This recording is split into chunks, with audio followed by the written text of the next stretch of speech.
नमस्कार, स्वागत है आपका। आप देख रहे हैं इंडिया वॉइस और मैं हूं आपके साथ योगेश पांडे। देवभूमि समाचार में रुक करेंगे खबरों का। मुख्यमंत्री पुष्कर सिंह धामी से सोमवार को मुख्यमंत्री आवास में भारत में कनाडा के उच्चायुक्त कैमरोन मैके ने मुलाकात की है। उन्होंने मुख्यमंत्री से पर्यटन, कृषि, जल, विद्युत और सौर ऊर्जा के साथ शैक्षिक आदान प्रदान के क्षेत्र में सहयोग की संभावनाओं पर चर्चा की और भारत के साथ कनाडा के अच्छे वाणिज्यिक संबंध की भी बात कही।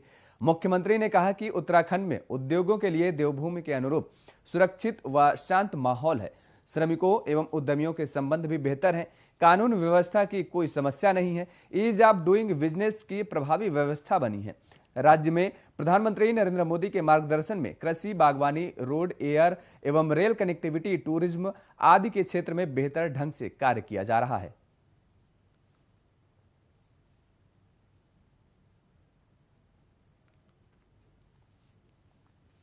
तो मुख्यमंत्री आवास पर यह मुलाकात हुई है। आपको बता दें कि कई विषयों पर दोनों के बीच चर्चा हुई है और कनाडा के उच्चायुक्त कैमरन से मुख्यमंत्री पुष्कर सिंह धामी ने मुलाकात की है। कैमरन मैके से मुलाकात के दौरान सीएम धामी ने कई अहम मुद्दों पर चर्चा की है। आपको बता दें कि ये मुलाकात बेहद अहम मानी जा रही है। मुख्यमंत्री आवास पर यह मुलाकात हुई है और इसके साथ ही कई विषयों पर उत्तराखंड में उद्योग को बढ़ावा देने को लेकर के भी चर्चा की गई है और इसके साथ ही ईज ऑफ डूइंग बिजनेस को लेकर के चर्चा की गई है।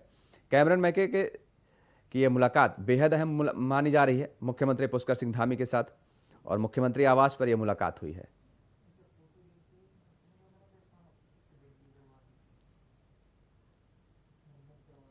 तो कनाडा के उच्चायुक्त से मुलाकात की है सीएम पुष्कर सिंह धामी ने।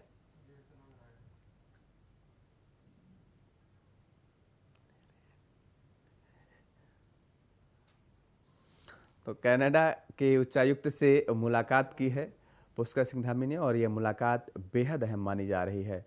तो दरअसल आपको बता दें कि कई विषयों पर इस दौरान चर्चा हुई है और जिसमें ईज ऑफ डूइंग बिजनेस को लेकर के भी कई बातें हुई हैं और ये बताया गया है कि किस तरीके से संभावनाएं हैं उत्तराखंड में बिजनेस को लेकर। और इसी खबर पर ज्यादा जानकारी के साथ हमारे संवाददाता सौरभ भाटिया हमारे साथ सीधे जुड़ चुके हैं। सौरभ, जिस तरीके से कनाडा के उच्चायुक्त से मुलाकात सीएम पुष्कर सिंह धामी ने की है, क्या कुछ मुलाकात के दौरान चर्चा में निकल करके सामने आया है?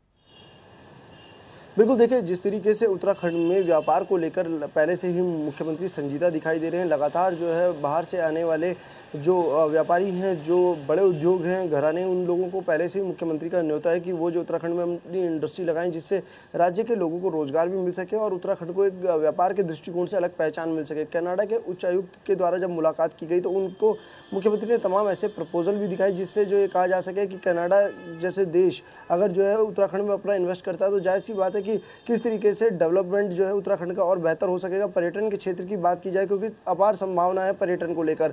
उत्तराखंड पर्यटन प्रदेश के नाम से भी जाना जाता है, लिहाजा पर्यटन को देखते हुए मुख्यमंत्री ने तमाम ऐसे प्रोजेक्ट जो उनके सामने भी रखे जिससे ये कहा जा सके कि कनाडा की तर्ज पर उत्तराखंड में कई ऐसे बड़े ड्रीम प्रोजेक्ट हैं जिनको जो है कनाडा सरकार की ओर से मंजूरी मिल सकती है। वहीं जो शिक्षा के क्षेत्र की अगर बात की जाए तो शिक्षा का हब उत्तराखंड को पहले ही कहा जाता है और ऐसे में अगर जो है एक विदेशी इन्वेस्टमेंट होता है तो जाहिर सी बात है कि और भी ज़्यादा जो है राज्य के सरकारी स्कूलों को लाभ मिलेगा, उन तमाम स्कूलों को लाभ मिलेगा जो लंबे समय से बदहाली का रोना रोने को मजबूर है। इसके साथ ही सौर ऊर्जा के क्षेत्र में तमाम जो है नए प्रोजेक्ट जो है मुख्यमंत्री के द्वारा उनके सामने रखे गए हैं। दोनों के बीच जो है लगभग 1 घंटे से ज़्यादा की मुलाकात हुई और मुलाकात में जो है मुख्यमंत्री के द्वारा तमाम वो प्रस्ताव रखे गए जिससे जो है कनाडा सरकार अगर जो है उससे सहमत होती है तो जाहिर सी बात है उत्तराखंड को इसका बेहद लाभ मिल सकेगा। जी बिल्कुल सौरभ, लेकिन जिस तरीके से मुलाकात बेहद अहम मानी जा रही है, सबसे बड़ा सवाल यहाँ पर ये उठता है कि उत्तराखंड में कोई भी इन्वेस्टर इन्वेस्ट करने को लिए वहाँ पर आता नहीं है और सबसे बड़ी बात यह है कि शायद यही वजह है कि वहाँ पर औद्योगिक क्षेत्र का जो विकास है वो बेहद कम हो पा रहा है।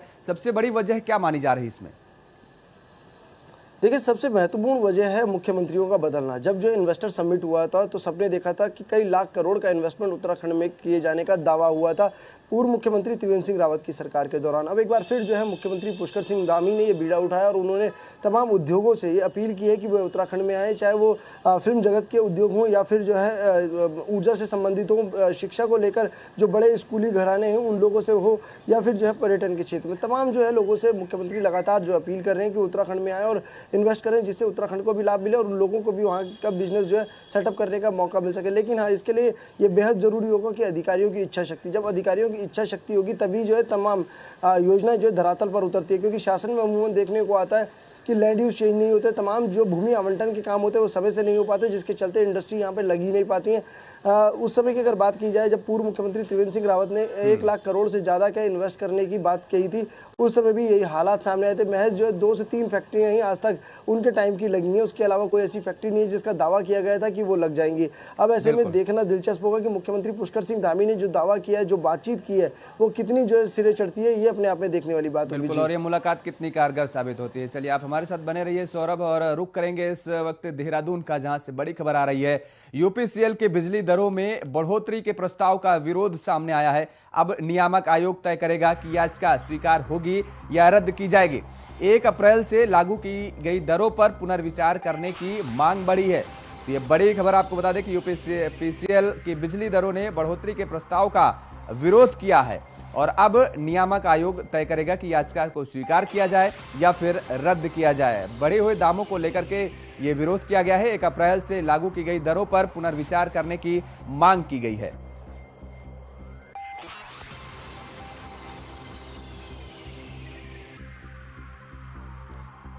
यूपीसीएल के बिजली दरों को लेकर के अब जिस तरीके से मांग बढ़ती जा रही है, और अब नियामक आयोग तय करेगा कि याचिका स्वीकार की जाए या रद्द की जाए। दरअसल आपको बता दें कि नियामक आयोग को एक याचिका दायर की गई है।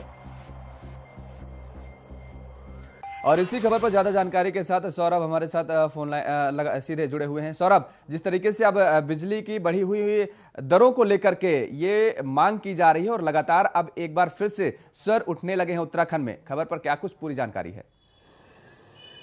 देखिए, बिल्कुल इसको लेकर जो है ऊर्जा विभाग के द्वारा नियामक आयोग में एक प्रस्ताव दिया था, एक शिकायत जो हुई थी, जिसमें ये कहा गया था कि एक बार जो इस पर विचार कर लिया जाए कि किस तरीके से बिजली की आपूर्ति की जाए। क्योंकि बाजारी मूल्यों की अगर बात की जाए तो लगभग 12 रुपये से ज़्यादा का जो है इस समय ऊर्जा विभाग बिजली क्रय कर रहा है, जबकि जो मूल्य है लगभग 5 से 6 रुपये है। ऐसे में अगर जो है अगर यही दाम रहे तो जाहिर सी बात है कि इसमें जो ऊर्जा विभाग घाटे में चला जाएगा। लिहाजा जो है विद्युत नियामक आयोग से पुनर्विचार करने के लिए कहा गया है, क्योंकि ऊर्जा की जो है खपत लगातार राज्य में बढ़ती चली जा रही है। वहीं जो है बाहरी राज्यों से ऊर्जा लेने के लिए मजबूर अधिकारियों के द्वारा ये कहा गया है कि ऊर्जा निगम को हर साल जो है कई हजार करोड़ का इससे जो है घाटा हो सकता है। लिहाजा इस पर जो पुनर्विचार कर लिया जाए, जिससे बिजली के दामों में कुछ पैसों की बढ़ोतरी होने से जो ऊर्जा विभाग है उसको नुकसान से जो बचाया जा सकेगा। लगातार जो है ऊर्जा की खपत बढ़ती चली जाइए। पहले की अगर बात की जाए तो लगभग 12.5 रुपये प्रति यूनिट जो है बिजली इस समय विभाग खरीद रहा है, जबकि पहले की अगर बात की जाए 4 रुपये 80 पैसे प्रति यूनिट की दर से जो है बिजली खरीदी जा रही थी, जो राज्य के लोगों को मुहैया हो रही थी। जी बिल्कुल सौरभ, लेकिन जिस तरीके से अगर बिजली आपूर्ति का जिक्र किया जाए तो आपूर्ति हो नहीं पा रही, विद्युत विभाग की तरफ से किया नहीं जा पा रहा है। ऐसे में जब बिजली अन्य राज्यों से खरीदने को लेकर के बात सामने आ रही है तो जाहिर तौर पर है बिजली के दरों में महंगाई तो बढ़नी ही होगी। देखिए, इसी चीज़ का विरोध जो है उपभोक्ता भी कर रहे हैं, क्योंकि नियामक आयोग में जहां जो ऊर्जा विभाग के अधिकारी अपनी सुनवाई के दौरान गए थे, तो वहीं जो है उपभोक्ताओं को भी वहां पे आने का मौका मिला था, जिसके चलते जो उपभोक्ताओं ने खुले तौर पर वहां विरोध भी किया था। एक तो पहले ही महंगाई की मार झेल रहे लोगों ने सरकार के खिलाफ जो है मोर्चा खोला हुआ है। वहीं दूसरी तरफ अब अगर जो है बिजली भी इसी तरीके से साल में 2 बार महंगी होगी तो लोगों की जेब पर इसका भारी असर पड़ेगा, जिसका विरोध जो है विद्युत नियामक आयोग के सामने ऊर्जा विभाग के अधिकारियों को झेलना पड़ा। इसमें जो ऊर्जा विभाग के अधिकारियों के द्वारा आयोग से ये जरूर कहा गया है कि इस पूरे मामले पर आयोग को निर्णय लेना है। लोगों की जेब पर जो है बहुत मामूली सा असर पड़ेगा, लेकिन आयोग अगर इस पर ठोस निर्णय लेता है तो ऊर्जा निगम जो घाटे में चला जा रहा है उसको जो है बचाया जा सकेगा। जी बिल्कुल, चलिए आप हमारे साथ बने रहिए सौरभ, और जिस तरीके से आपको बता दें कि इस दौरान रुक करेंगे, मुख्यमंत्री पुष्कर सिंह धामी ने 23 मार्च 2022 को एक बार फिर मुख्यमंत्री पद की शपथ ली थी, और जिसके बाद ही उन्होंने अधिकारियों से 100 दिन के भीतर एक बेहतर सरकार दिए जाने का रोड मैप तैयार करने के साथ ही तमाम योजनाओं को धरातल पर लाने का टारगेट भी सौंपा था,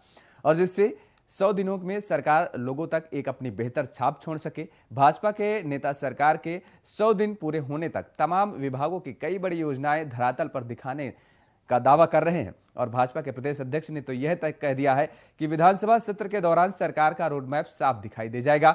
वहीं भाजपा के प्रदेश प्रवक्ता ने कहा कि अधिकारी लगातार सरकार की योजनाओं पर काम कर रहे हैं, और इसके साथ ही 100 दिन पूरे होने तक लोगों के सामने रिजल्ट भी आ जाएगा। लेकिन विभागों के हालात और अधिकारियों का रवैया लगता नहीं है कि सरकार के इस दावे को पूरा करने में कोई बड़ी दिलचस्पी दिखा रहा है। कांग्रेस के नेता सरकार के 70 दिनों के कार्यकाल को लेकर भी सवाल खड़े कर रहे हैं और सरकार सिर्फ हवाई बातें करने में ही ध्यान दे रही है, जबकि अधिकारी उनकी योजनाओं को पूरा करने में रत्ती भर भी सहयोग करते हुए दिखाई नहीं दे रहे हैं। कांग्रेस ने यह बड़ा आरोप लगाया है। धामी जी से प्रश्न करना चाहिए। गरीब जनता के राशन कार्ड आपने छीन लिए और ऊपर से आपकी मंत्री माननीय रेखा आर्य जी कहती हैं कि मैं मुकदमा कर दूंगी अगर आप लोगों ने राशन कार्ड डिपॉजिट नहीं कराए। अरे महंगाई चरम में ला दी। 2000 में 15,000 रुपये एक APL कार्ड का था, आज तो 30,000 होना चाहिए था। तुमने वही 15,000 रखी हुई है रूपरेखा। तो देश कहाँ ले जाना चाह रहे हैं? पत्र जारी हुआ था, उसको लेकर जो अधिकारियों को एक टारगेट दिया गया था कि 100 दिन के भीतर जो है तमाम व्यवस्थाओं को दुरुस्त करने। क्या लगता है इस दिशा में काम हो रहा है? इस सत्र में नजर आएगा, आपको सत्र में दिखेगा। सारे मंत्री अपने विभागों की समीक्षा करते हैं, अपने विभागों के कर्मचारियों के, उनके अधिकारियों का, उनके सचिव का, सबकी बैठकें ले रहे हैं। निश्चित रूप से हमारी प्राथमिकता है कि उत्तराखंड का चौमुखी विकास हो। हमारी प्राथमिकता है कि जो योजनाएं हैं वो धरातल तक पहुंचे, जो योजनाएं हैं वो लाभार्थी तक पहुंचे। निश्चित रूप से इन सभी योजनाओं को हम बेहतर तरीके से लाभार्थी तक पहुंचा सकें, इस पर सरकार काम कर रही है। और 100 दिन का जो रोड मैप है उस पर बखूबी पूरी सरकार और हमारे कर्मचारी, अधिकारी मुस्तैदी से काम कर रहे हैं। और हमारे संवाददाता सौरभ भाटिया लगातार हमारे साथ बने हुए हैं। सौरभ, जिस तरीके से अब 100 दिन के कार्यकाल को लेकर के कांग्रेस की तरफ से बड़े हमले बोले जा रहे हैं भारतीय जनता पार्टी की सरकार पर, हालांकि बीजेपी ये कह रही है कि 100 दिन का जो काम है वो सत्र के दौरान दिखेगा। अब इस तरीके एक नई तरह की सियासत देखने को उत्तराखंड में जाहिर तौर पर कह सकते हैं कि मिल रही है। देखिए, सरकार के नुमाइंदों को और लोगों को सुनने में भले ही अच्छा लगता हो कि तमाम योजनाएं जो है धरातल पर उतरेंगी, लेकिन कब उतरेंगी इसका जो है जानकारी किसी के पास नहीं होती। मुख्यमंत्री पुष्कर सिंह धामी ने शपथ लेने के बाद ही अधिकारियों के सामने 100 दिन का रोड मैप तैयार करने के निर्देश दिए थे, जिससे तमाम योजनाएं धरातल पर दिखाई दे सके। लेकिन 70 दिन का समय लगभग बीत चुका है, लेकिन उसके बावजूद भी ऐसी कोई बड़ी योजना नहीं है जिससे यह कहा जा सके कि अधिकारियों ने उस पर जो है काम किया है। लगातार अधिकारियों से ये अपेक्षा की जाती है कि वह बेहतर काम करें, लोगों को रिजल्ट दें। जो रिजल्ट धरातल पर दिखेगा तो जाहिर सी बात है सरकार की छवि बेहतर होगी और सरकार को उसका लाभ जो आने वाले समय में मिल सकेगा। लेकिन अधिकारियों की नाकामी, लापरवाही के चलते तमाम योजनाएं जो है धरातल पर उतर नहीं पा रही हैं, ठंडे बस्ते पे पड़ी हैं, जिससे कहीं ना कहीं विपक्ष को सवाल उठाने का भी मौका मिल रहा है।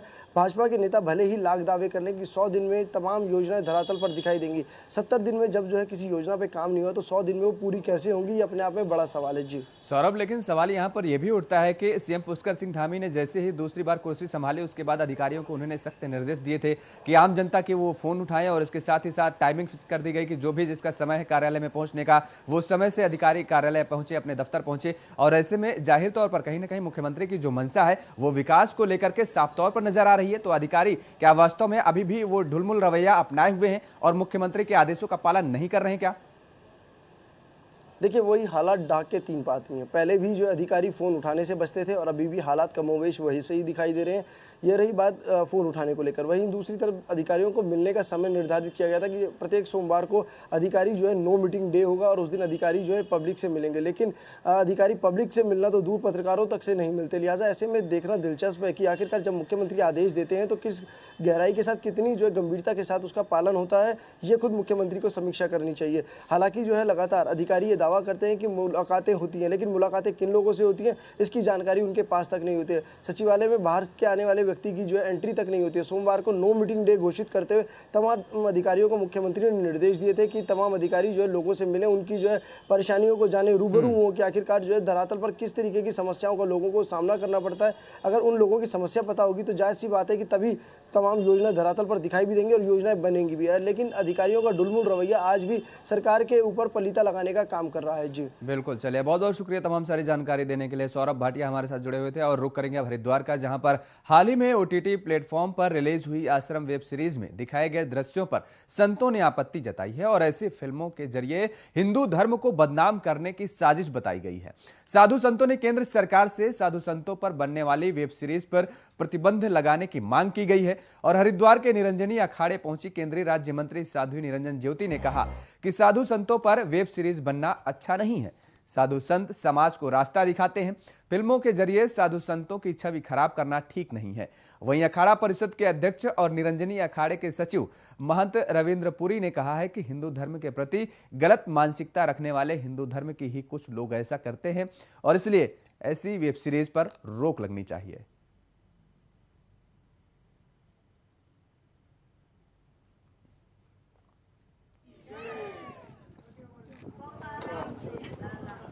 तो आश्रम वेब सीरीज को लेकर के संतों में नाराजगी देखने को मिली है। आपको बता दें कि हाल ही में आश्रम वेब सीरीज का तीसरा पार्ट आया है, जिसको लेकर के अब संत खासा नाराज नजर आ रहे हैं।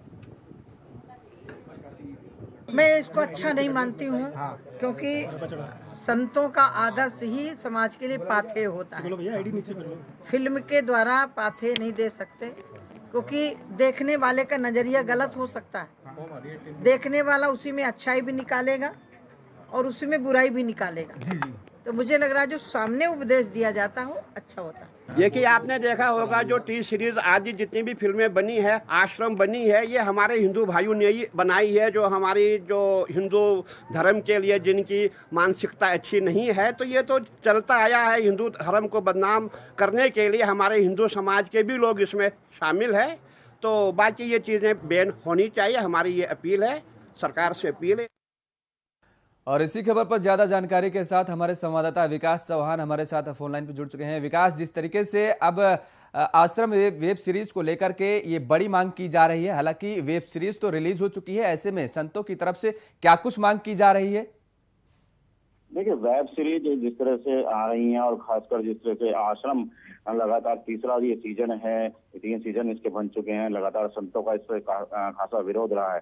इस बार अखाड़ा परिषद के जो अध्यक्ष हैं रविंद्र पुरी, उन्होंने भी इस पर पाबंदी लगाने की बात कही है। उन्होंने कहा इस तरह की फिल्में लगातार देखी जा रही हैं कि जो हिंदू धर्म से जुड़े हुए संत हैं उनके ऊपर इस तरह की फिल्म बनाई जा रही है। कहीं ना कहीं हिंदू धर्म को की जो आस्था है उसको ठेस पहुंचती है। वहीं जो केंद्रीय राज्य मंत्री हैं साध्वी निरंजन ज्योति, वो भी हरिद्वार पहुंची थी, उन्होंने भी इस फिल्म का विरोध किया है और साथ ही कहा है कि इस तरह की फिल्में नहीं बननी चाहिए। वहीं कई अन्य हरिद्वार के जो संत हैं उनसे भी हमारी वार्ता हुई थी, तो उन्होंने भी यही बात कही कि संतों के ऊपर इस तरह के लांछन लगाना और इस तरह की फिल्म बनाना कहीं ना कहीं समाज में हिंदू धर्म की छवि को खराब करता है। तो उनकी एक सुर से यही मांग है कि इस तरह की फिल्मों पर बैन लगाना चाहिए। हालांकि इस अखाड़ा परिषद अध्यक्ष ने यह बड़ी बात कही है कि इस तरह की फिल्में बनाने के पीछे कहीं ना कहीं कोई ना कोई जो फिल्म निर्माता है वो ऐसा देखा जाता है अक्सर कि वो हिंदू ही निकलते हैं। एक अपने धर्म की आस्था के साथ इस तरह का खिलवाड़ जो अखाड़ा परिषद अध्यक्ष हैं उन्होंने इस तरह की लोगों के खिलाफ भी कुछ ना कुछ करने की अपील की है और कहा है कि इस तरह की फिल्म को बैन किया जाना चाहिए। विकास, लेकिन यहाँ पर एक सवाल ये भी उठता है कि आश्रम का पहला सीजन, दूसरा सीजन रिलीज हो गया, वो पूरा चलता रहा और अब तीसरा सीजन जब रिलीज हो गया तो एक बड़ी तादाद में लोगों ने देख भी ली। तो अब क्या ये अखाड़ा परिषद अब जागा है और अब इसको होश आया है कि वास्तव में ये गलत काम हो रहा है, या हिंदू के प्रति जो आस्था को लेकर के जिक्र किया जा रहा है जिस बात का, उस पर ठेस पहुंचाने का काम किया जा रहा है?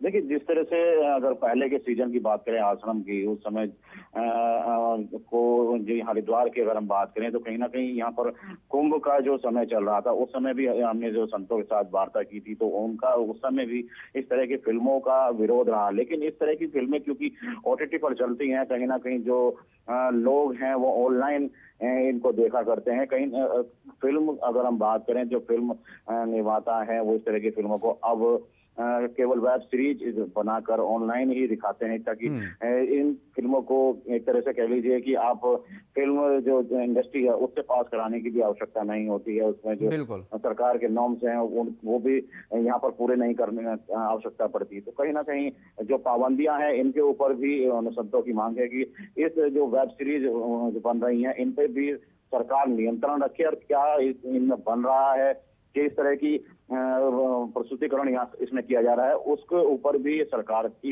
मॉनिटरिंग हो और उस पर नियंत्रण हो। चलिए, बहुत बहुत शुक्रिया तमाम सारी जानकारी देने के लिए। विकास चौहान हमारे साथ जुड़े हुए थे, जिन्होंने बताया कि किस तरीके से आश्रम वेब सीरीज का खासा विरोध हो रहा है। वहीं पिथौरागढ़ से बड़ी खबर आ रही है। गुरना मंदिर के पास पिकअप वाहन दुर्घटनाग्रस्त हो गया है। SDRF उत्तराखंड पुलिस ने रेस्क्यू किया है। वाहन डिवाइडर से टकराकर दुर्घटनाग्रस्त हुआ है और दुर्घटनाग्रस्त होने के बाद वाहन पलट गया है। आपको बता दें कि वाहन में सवार लोग लोग 150 मीटर गहरी खाई में जा गिरे हैं। हादसे में घायलों का इलाज जारी है और चारों घायल उत्तर प्रदेश के रहने वाले बताए जा रहे हैं। तो बड़ी खबर आपको बता दें कि पिथौरागढ़ से है, जहां पर एक पिकअप दुर्घटनाग्रस्त हो गई है और एसडीआरएफ उत्तराखंड पुलिस का रेस्क्यू ऑपरेशन किया गया उसकी तरफ से। और आपको बता दें कि 4 लोग दुर्घटनाग्रस्त बताए गए, चारों उत्तर प्रदेश के रहने वाले हैं।